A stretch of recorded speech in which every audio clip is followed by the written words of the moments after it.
Welcome back to Sunrise Daily. Well, yes, as you've seen there, His Excellency Dave Umahi joins us next. He is the governor of Ebonyi State and senator-elect for Ebonyi South. Good morning, and thank you for joining us on the program today. Thank you, Chamberlain. Thank you, Mabwe. Well, just before we delve into that matter about what's playing out in the or what will play out in the 10th Assembly, maybe, I'd like to just ask your opinion on what we just discussed about doctors.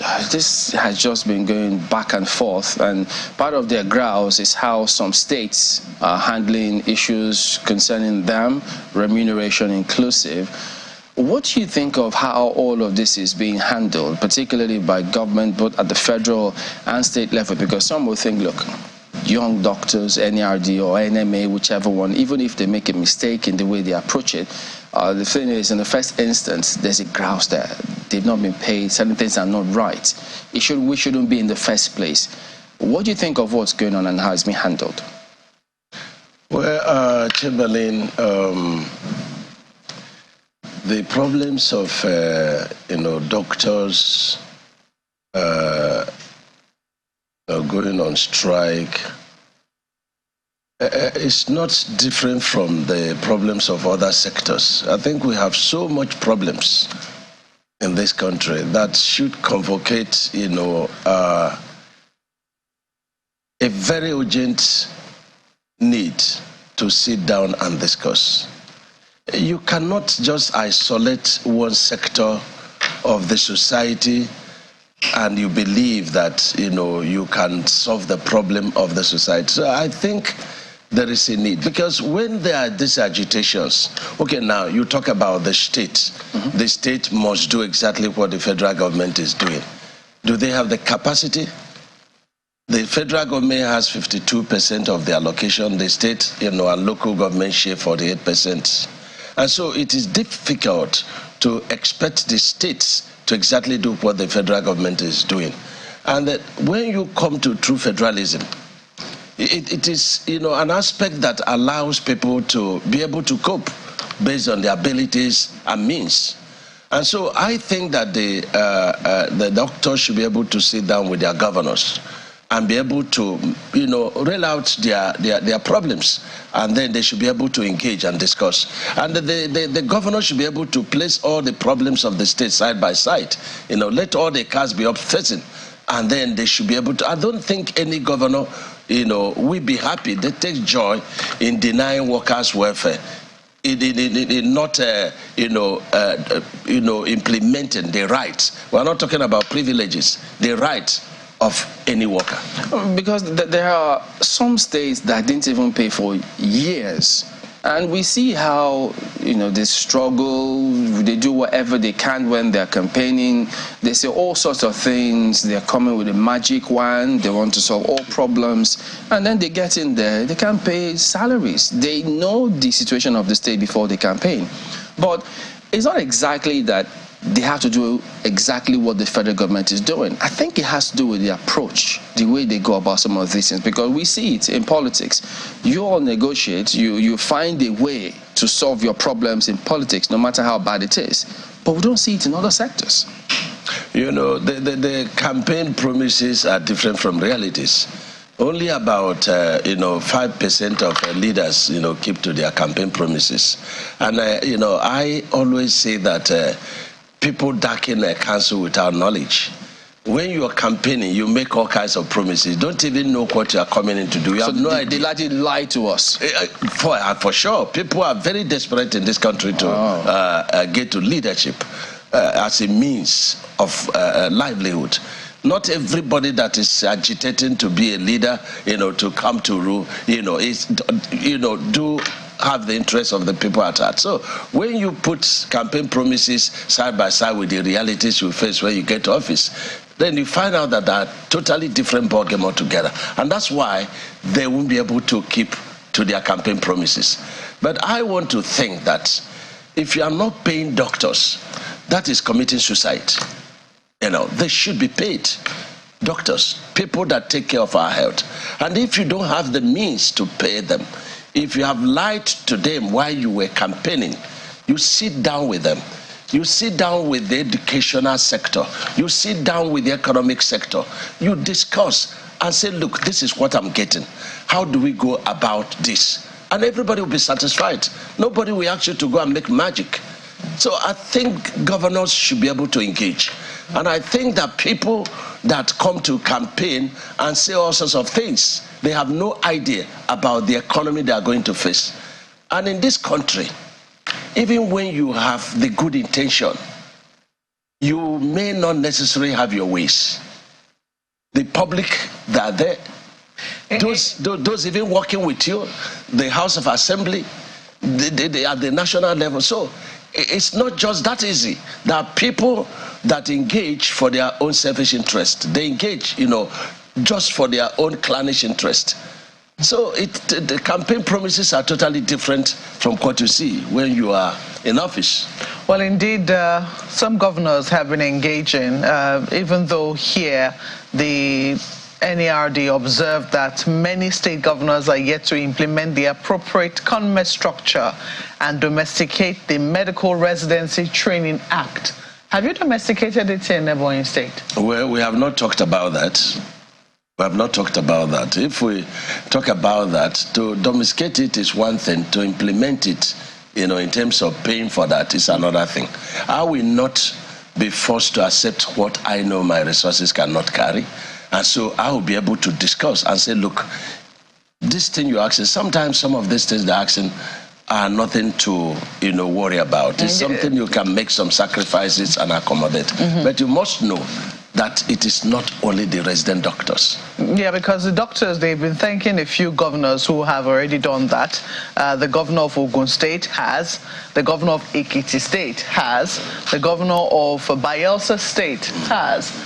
These are 3 states that they have mentioned and thanked, even in the midst of asking for making more demands and, even threatening a strike. But they have governors that they admit are actually taking on these responsibilities and are doing something about their demands.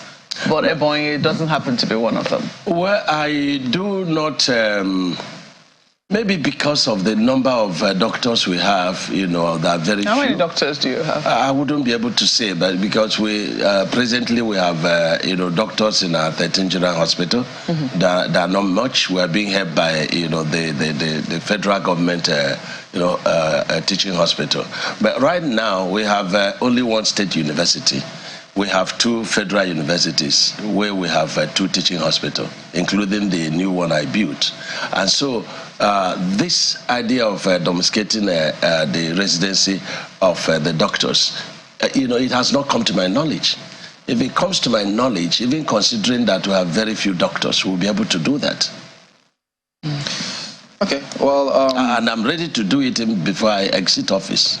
This remaining... Yes, I have cordial relationship with my House of Assembly. Oh, yes, okay. So do we expect that now that you heard about it, are you, perhaps your commissioner, will they reach out to resident doctors and ask them what is the matter? My commissioner, if he's hearing me, to come up with that, and then we should be able to do that. Okay, I guess we'll have to keep tabs on that then and expect that will be done. So, Commissioner, you heard the governor right there. Now let's get back to what's going on with the National Assembly. Yeah, we see all of those back and forth concerning who should be where did they zone what to. At the moment, you also indicated interest, as a matter of fact, once upon a time, but you eventually just backed out. Why? You heard me when I backed out. You heard my reasons. I'm a team player, and let me make it very clear that my interest in politics is to integrate my people, the Southeast people, to play at the center. And in doing that, it's not by sentiments. It's not by allowing people to, be more Catholic than Pope. You have to genuinely set out to do that. And you have to set out to do that in obedience to your party, to your leaders. You have to be set out to genuinely do that by telling your people the truth. They may be going the wrong way to get to the right way. You have to correct them, and you have to be bold to say that. What is the truth in this case? Well, the truth is that, the Buhari administration our people felt, agitated. There was so much agitation. The IPOB, wanting to be in Biafra, but a lot of our people, elites, people that well understand that we are stronger when we are together, did not feel the same. But a lot of people did not speak out for fear of, being killed. The agitation, stumbled to sit at home, killings and all sorts of things. So I decided not to run. The moment the party, my party, zoned the Senate presidency to the South and zoned it to Akpabio. Akpabio is my brother, Akpabio is my friend, and I have every reason to even support him. During my struggle for 2015, he was part of the destiny helpers that God used to. But that is, by the way, on a personal note, I have no reason to struggle with him. But the party has said, look, this is what we want. I'm a newcomer to the party, and I left my former party. I have to be obedient to my party. I have to be obedient to the leadership. And again, the president-elect called me and said, look, I'm committed. And committed to what? To the zoning to South. And I said, sir, I will not disobey you. And I've never disobeyed any sitting president. Even when I was in PDP, I was always defending Mr. President. And not because he was doing everything right, but the ones he was doing wrong is for me to advise him, sitting like this, not to bring it to the public. So, pardon me. You say you left PDP to APC because you wanted the people to play at the center. You took a shot at the presidency. That didn't happen. Many were of the impression that you had the word or the assurance from the president at the time that you were going to get the ticket. That didn't happen. You wanted to vie for Senate presidency. That didn't happen. So, but you contested, you won your election, you're going to Senate. So this is you playing at the center now, not the people playing at the center. Or how does that benefit you then leaving PDP and into APC now? Your question is misplaced.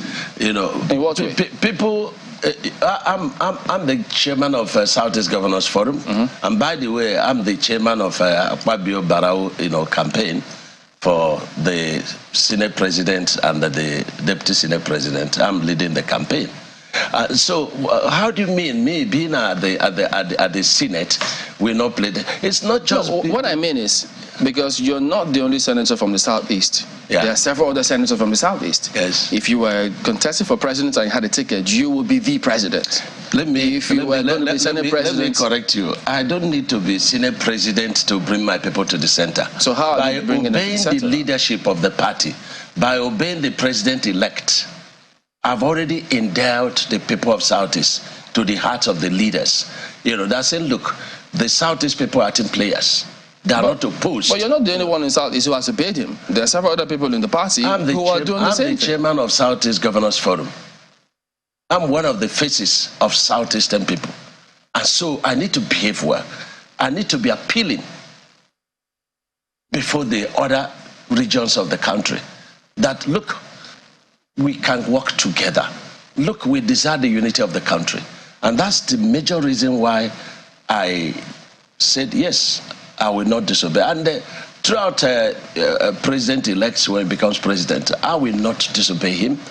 And I will not, encourage my state to disobey him. They will always. So that's how the people will play at the center, by obeying him. You don't have to fight a fight you know you will not win. You negotiate. Leadership of this country is not by sentiment. It's not by, fighting and all kind of fake news. No. You have to engage.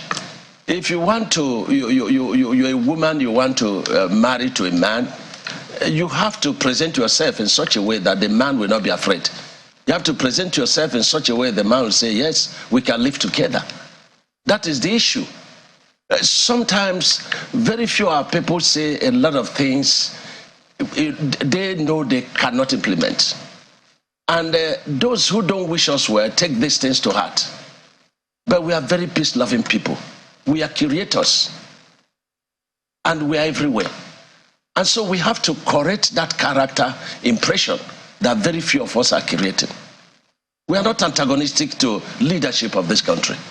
Yes, we want to take a shot at presidency, but it's not going to be by force. It's not going to be by force. You do acknowledge, though, that your people, the people of the Southeast, and let me not say your people, the people of the Southeast have been, holding the short end of the stick for a while under the APC government. How do you mean? You see, party, party is like a club, so to say, and a club has got an aim. And so if we are holding the short end of the stick, it's because we didn't, before now, embrace the party. And if we didn't embrace the party, it is difficult for us to be where decisions are made. And this party is the party at the center. And so if you are not part of the leadership of the party, how will you be in the place where decisions are taken and meetings are held? But right now, we've done the magic. APC is now the dominant party in Southeast. We have 2 governors. We have a majority of the senators, or 50-50. Other parties, ABGA has one governor, the PDP has one governor, and the obedient people, they have one governor.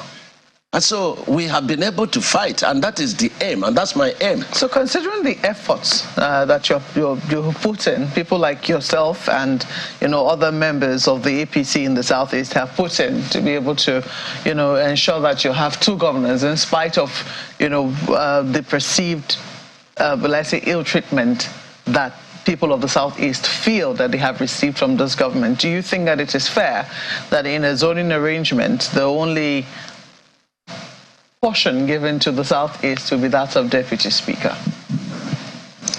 Well, again, I'm not going to blame leadership. I have told you that I will not blame leadership in public. Even if I have a different opinion, which in this instance I don't have. I have just one aim. You don't have a different opinion, so you think you've been treated fairly? That is not for me to tell you here. But the important Where are you going to tell me then? The important thing in leadership, important thing in a party position is that if you are asked to hold on, please hold on. Till when? It cannot be till when, but the important thing for me... I've not been definite, hold on. Chamberlain, I've been party chairman for 5 years, deputy governor 4 years, and governor 8 years. You have not been any of these things. I'm telling you how these things play out. So they should wait for 13 years? It's not waiting for 13 years. Look, God plays in the affairs of men. Every man has got his or her destiny to run. If it's not my destiny to be Senate president, there's nothing I can do about it. And so when I'm asked to hold on, I have to hold on. And that's how these things play out. Let me ask you, Governor Dave Umahi, all of this is going on towards, as May 29 is going, to happen, and matters are still in court, very much in court. The presidency of the country is still being very much disputed. In an interview granted my colleague earlier, Terry Kumi, you did mention how even members of your own household did not vote the APC for the presidency. And it's still a matter that is still very strongly in contention. There are those who are very optimistic that at the tribunals, perhaps the fortunes of the APC might be reversed. Only yesterday we saw an investigation put out by the BBC that some of the results put out on the IREV, this platform which was supposed to, show the results as happened in the polling unit, showed that the Labour Party, the candidate of the Labour Party, won in the presidential elections in Rivers State. With this kind of, outcomes, this sort of investigations that are still ongoing, and the fact that electoral matters are still in court, are you really confident that your candidate, the candidate of the APC, who is now president-elect, will still be able to be president, after matters have been resolved in court? Let me correct an impression. The BBC cannot be the one telling us that the Labour Party won election in Rivers State. For me, it's quite insulting. The elections were held in most of the polling units, and the results are there. The beavers are there. The IRF there. Why should they be the one? Out of all the candidates of Labour Party and their party members, why is it that when people talk about rigging, nobody has been able to, since the country has the character of discussing issues in court and even trying to shape the opinions. The BBC is not the first one. The Premium Times, the online newspaper. That's what I'm saying. Sometimes when people's expectations are cut short by God, they go the other way. Yeah, but to say all sorts of things. They haven't done anything Why is different. It that what they've done is simply add up figures as presented by INEC on the IREV. They are not. That's all they've done. I often tell people, you can't be more Catholic than Pope. Why is it that the Labour Party candidates that have been coming here, why is it they are not able to come with those figures? People just darken counsel without knowledge. Because if you say you won the election, can you put the figures, since you've started discussing matters that are in court, you come up with the figures and they show to Chamberlain and Mogwe, and look, we won the election, look at this. This is what was in polling unit. This is what I read. We are not the court of law. But so you are more than the court of law. They're taking their positions to the court, so that's where they're arguing their case, the same not court, to us. It's the same court, the Premium Times is similar to you, the same link with you people. But let's come to the issue of the president-elect. Why is it that people speak when God has not spoken? In spite of all the challenges facing APC and Asiwaju, he won. Shouldn't that tell the country something? I don't know why I had that very strong belief during the campaign. And you can watch all my campaign, most of them, were televised live. I continue to tell my people that Asiwaju Tinubu, and the Shetima, that they were going to win the election. I continue to say that. You don't care how he won. Are you only bothered about that he won? What about the process that brought him to office? Hold on. I said, I'm telling you before the elections. I'm not telling you during the elections. And if I'm telling you that I had that belief, don't forget that a lot of things I do is by God's instruction. God talks to me. And he said, God may not talk to you as much as I talk to me, but what is he saying now? We'd like to know. But go and check out my campaigns. I never wavered about the success of, Bola Tinubu and Shetima. I continue to say, and my state is a dominant Christian state. I would say it's the most, Christian state in Nigeria. I would say that because everything about them is about Catholic, Catholic. So if I had the boldness to say that, and I used to tell them, who is it that speaketh when God has not spoken? And what I predicted eventually came to be. It can only be by the finger of God. Your Excellency, and the question I asked you is whether you're concerned about the how. Yes. How? He won the election. He won the election. If I continue to tell people, if there should be manipulation of the election, it should be in Lagos State, where Asiwaju, was governor, where Asiwaju transformed. If there should be manipulation of the election, it should be in President Buhari's state. Are you not tackling council now, Your Excellency? Because didn't God speak in those areas too? It shows that the elections were free and fair. That's what it shows, because charity begins at home. So much votes in Lagos State, so much votes in Kano State, and so if Asiwaju Shetima needed to manipulate the elections, they were going to do it from these states that have swing, that are swing states. So how do we then explain what is on the IREV in favor of the candidates of the Labour Party? I've not seen any IREV, but the IRIF that we are talking about, the Labour people have not been able to show it. If it is allowed, and I think it's not allowed, to discuss extensively the way that discussing the matter that are in court. Before now, when I was a child, the moment a matter is in court, you allow the judges to decide. You don't form an opinion for them. And so the IRIF I have seen, Ashwaju Bola Ahmed won the election. All right, won the election clean. So let nobody come to form a different opinion to you and to say that, look, the Labour Party won. Will the Labour Party be able to win elections in Northwest? Well, we're not discussing the prayers before the courts. She was just asking the how he won. So that's the how rests with INEC. And INEC has said, look, this man won. And INEC is defending what anyone can go to the IRA portal and add up. It's there for everybody to see. Anybody can go and do it, actually. Who owns the IRIF? Is it not INEC?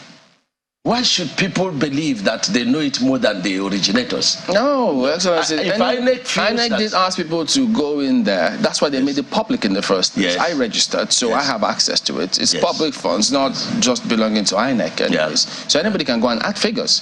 Nothing wrong in adding figures. That's what I'm saying. So you are saying that INEC has added figures and the figures did not add, and they went to court to defend the result they announced to fool themselves? That's not what we're saying. No, you're too wise to She's know saying, that. No, that's not what he's saying, actually. But we're due for a break. But when we return, our colleagues in Lagos will also have questions for you. That will be in just a moment. Do stay with us.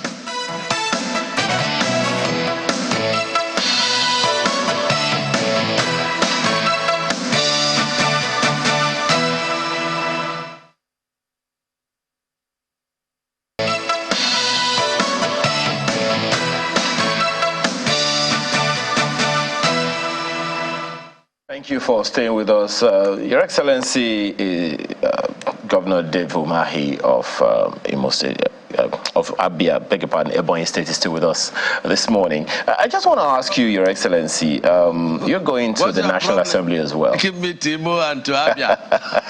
Well, you are the governor over all Southeasterners, so maybe the mistake could be permitted. But there's a little concern that some people have expressed. 50% of governors are new. They have responsibilities over their states, and they have responsibilities to the nation through the National Economic Council. 70% of senators are new, with huge costs on legislative processes, according to the president of the Senate. I'd like you to speak to us as a statesman. How much of a concern is that for you? 170 of the members of the House of Assembly, of House of Representatives, are not returning or are coming back, which either of them, I'm not quite sure which one it is. That information is from the DG of NILS. How much of a concern is that for you, these figures? Oh, thank you very much, my brother. There is this argument about legislative experience, and where it is said that a legislature has been trained for a long time, over the years, over a number of tenures, and the person is not returning, then there is concern that huge resources used in training such a legislator is wasted. And this idea was borrowed from where we copied our democracy. Our democracy is an evolving one, and in our communities, every election is local. There are ways and manners that people share their things. The tenures of the executives are fixed. The tenures of legislatures are not fixed. And you have to ask yourself, have we really benefited by not fixing the tenures of legislatures? And I'm happy that, by God's special grace, I'm going to be one when we are inaugurated. And I think that when somebody from a particular constituency has been going, and you see the games in the National Assembly, where some are onlookers, that say the newcomers are onlookers, and the perception of the public, their constituent, is that, look, you have not done anything for us. And I was speaking during our induction. I said, look, we have to do something if you want the legislators to return and return and return. You have to be able to show that they are part and parcel of that government by allowing projects, even the projects of federal government. It could be done in the name of federal government and that particular legislature that is representing that constituent. And when they didn't see anything, that's how they voted this. And you know, our country, they love change. They love change so much. You know, everybody comes and then they will prefer another person should come. But there is nobody that is perfect in the ways of doing things. But I would suggest strongly that the tenures of legislatures should be fixed. Should be fixed. And there should be also age limit for legislators. This is very important. How many terms would you propose? Why do you want one person to... Your Excellency, you can give legislatures... How many? You can give them 3 tenures. 3 tenures each. You can give them 3... Yeah, you can give them 3 tenures. You also propose an age years. limit. What age bracket would you be proposing? Age limit of 70 years would be good. Okay. Now, the interesting thing in all of this is, but speaking to this now, whether or not this opinion you are canvassing right now will be carried, I guess we'll wait to see. But with this new and what the President of the Senate calls huge cost on legislative processes, what do you propose be done before this bill that I think you're already proposing becomes law, if ever? What should be done now to ensure that, I mean, that we do not, the costs of this new inexperience, so to speak, would not be too much on the nation? Don't say that I'm proposing any bill to limit the tenures of legislators before I'm suspended in the Senate. No, I'm just explaining the reasons why a lot of lawmakers do not return. That it is because elections are local and because maybe they don't see tangible things that are coming from that legislator without knowing that legislators are just to make laws for the good governance. And so the perception of the society is being shifted even at the local level, you know, the House of Assembly, the councillors, they believe that they should do exactly what the executives are doing. And so what I suggest to solve that problem is that there should be tangible projects, you know, in each constituency, and that the person representing that constituency should be able to key into it and say, look, this is what I brought for you. Well, that is what the locals are looking for. And another thing is that there is this issue of it is our turn. It is our turn. And there's nothing you can do about it. And I'm afraid that elections are beginning to, you know, descend to clannishness, not considering the performances of such either legislator or executive, but it is our turn, you know, to be to take our own, yes. You know, chance. Your Excellency, we hope that some of these issues you'll be able to bring to bear on the nation when the time comes. But you know, we just said now that 50% of the governors are new coming into office. They are first-time governors. 50%. That's a whopping one. But then some of the governors who have served out their term, such as your humble self, it just so happens that you are the one on the seats, but this question has to go out. How do you respond to those who say that governors, having served out their terms, have been making the National Assembly their retirement homes since this republic started?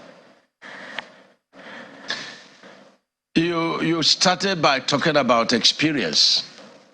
And when you talk about legislative experience, you should even start with the governors.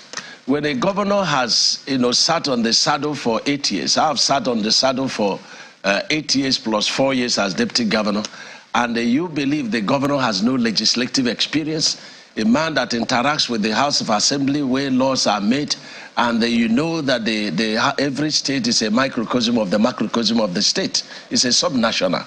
And so you believe that they have no experience. So if you are talking about, you know, huge resources being wasted on no returning, you know, legislatures at the National Assembly, even at the State Assembly, you should also talk about the governors. The governors have got experience.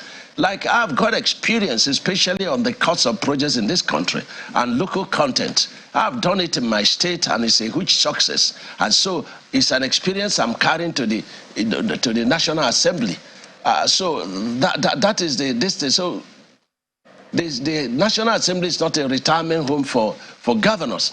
It's a place that they want to put in their experiences they acquired over the years in the governance of their states to move the nation forward. Okay.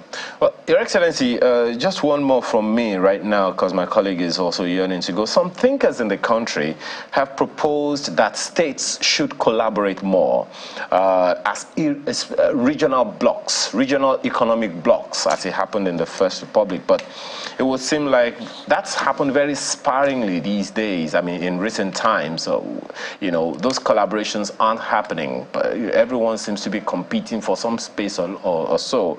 What do you think could be the problem that kind of collaboration hasn't happened in this republic as frequently as one would expect it should, especially because it worked for us in the First Republic, even though there are those who would say times have changed? Well, I think you people, the journalists, are part of the problems. You compare governors, you know, to governors. Every state has their peculiar problems. And when a governor comes, there's no governor that would come to office and intentionally, you know, wants to punish the people. The governors, their problems may be that, you know, salaries are being owed. The problems may be in terms of the health sector. And these things, maybe the governors are doing them. They are not tangible. They are not road construction. They are not bridges, you know, for you to see. And then you begin to compare a governor who probably his major problem, you know, is the road construction. The major problem is, you know, to the health sector and so on and so forth. And so when you begin to do that, the governors in that particular region begin to feel that, oh, this governor is sponsoring journalists, you know, news against me. And so it's difficult for them to align and to discuss. But I believe strongly that part of the problems of the country is inability of the governors within, you know, each region to honestly engage to speak about the problems of their people, to engage, to talk to their people, to engage, to ask their people, what do you want? So I will encourage more collaboration. There are a number of projects that the governors of each region can come together to do, especially the issue of security. The security in one state, in one region, is also, you know, security problem in one state is also an insecurity in another state. So I would suggest, when we started, there was this peer review mechanism by the Governors Forum, even by NEC, but sooner or later, people started to award marks, and no governor will like to be marked because you are not the one that is feeling the heat of the state. And so when I'm solving the problem of my people, I'm giving people empowerment, you are not seeing it, and so you think I should fix this road, but my people are dying of hunger, so I should fix their stomach first before I fix the road, and then you mark me down. So this is a problem. That's why I say that journalists, media, they have a lot to do in terms of that. The moment they play down on this grading governors without knowing the problems the governors are facing, then the governors will be more at ease to work with one another in every region and, of course, in the entire country. You know, Your Excellency, my scrutiny is still on, you know, the governors, either former or incoming.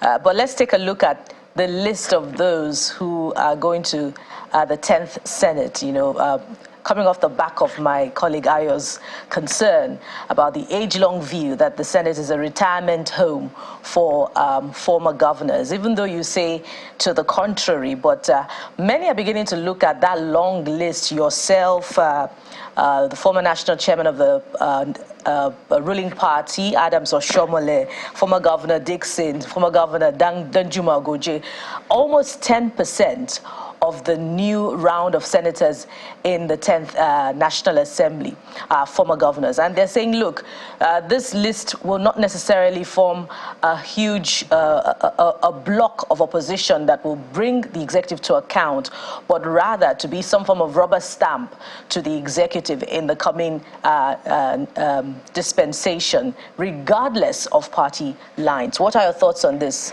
Governor Umahi?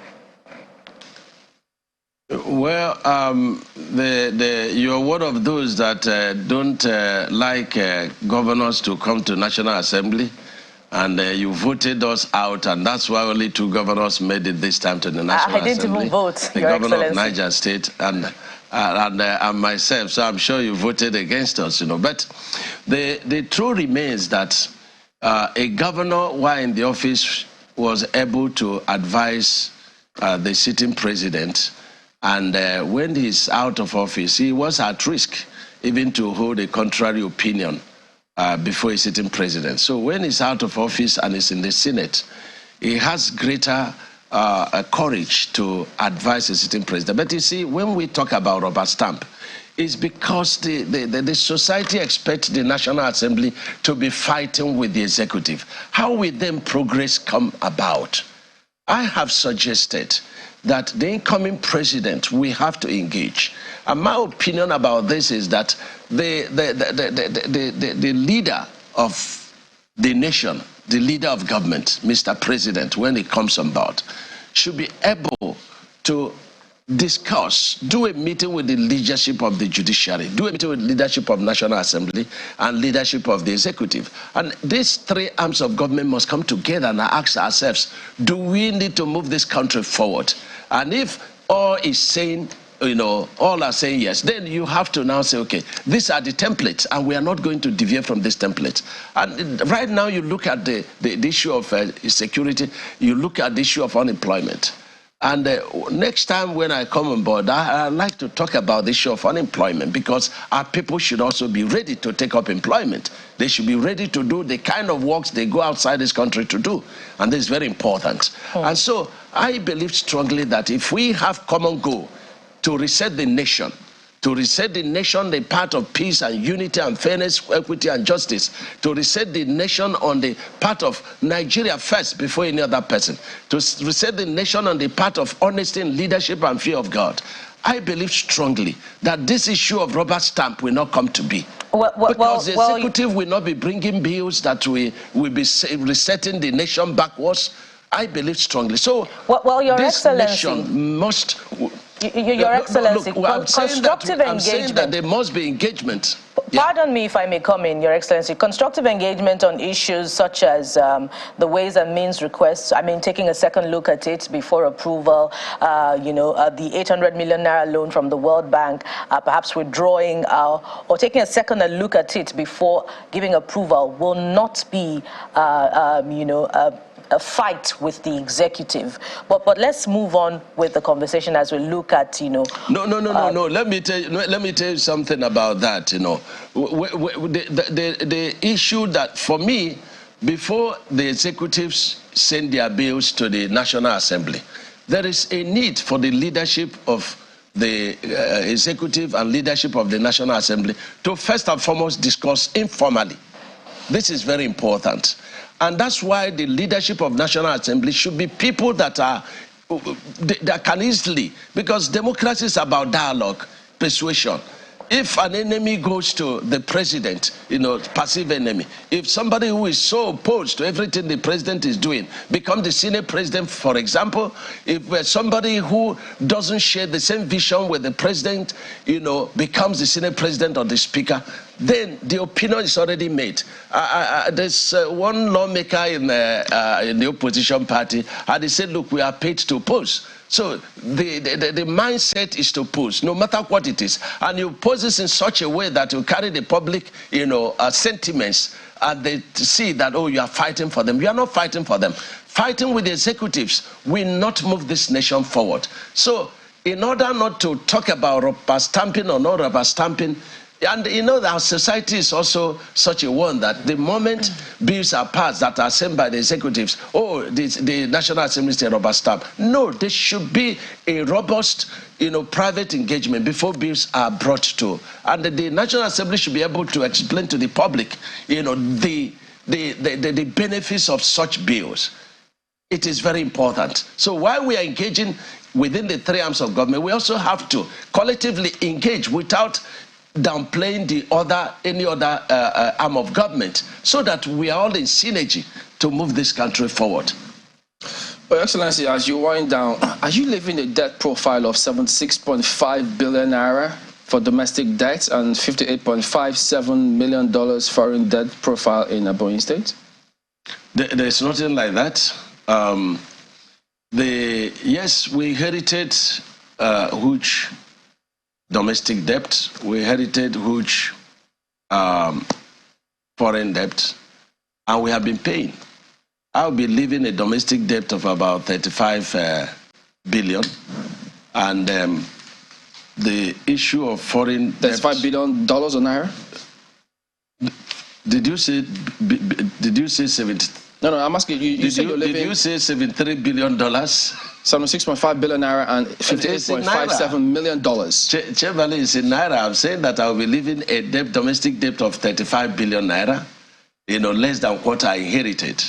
And in terms of the dollar component, I've not added the figures. But the dollar components could be because we took a loan of $150 million US, which was started by the immediate past administration to do our 199-kilometer of ring road.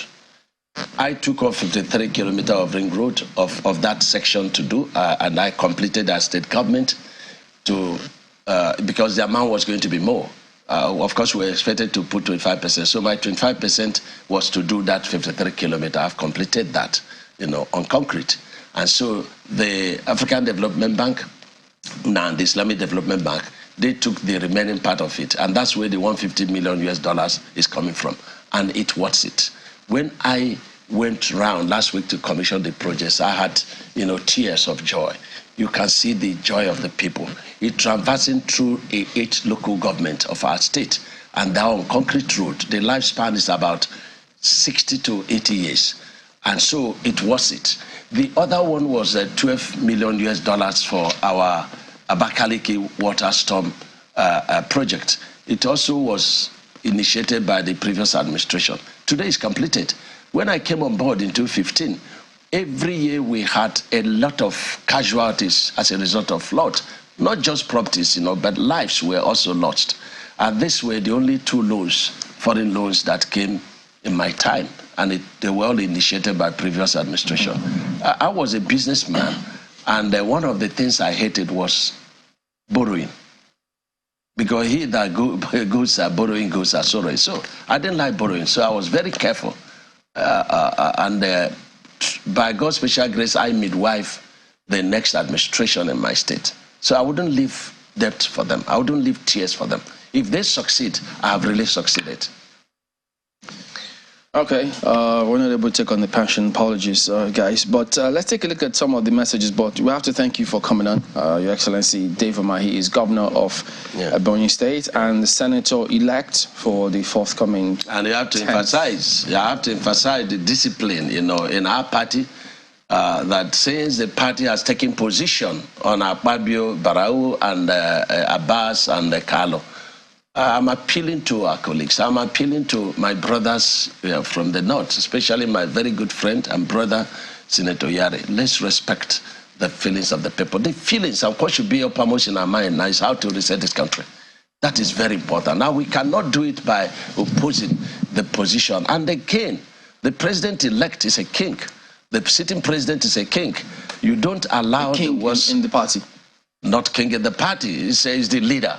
Oh, okay. As the leader, you don't allow the words of the leader to fall to the ground. A leader can make mistakes, but you can get back behind the scene and address him. No leader wants to be rubbished. And that's why we should all join hands together to respect the opinions of the APC, and then let us allow Akpabio Barau and Abbas Carlo to fly. That's my position.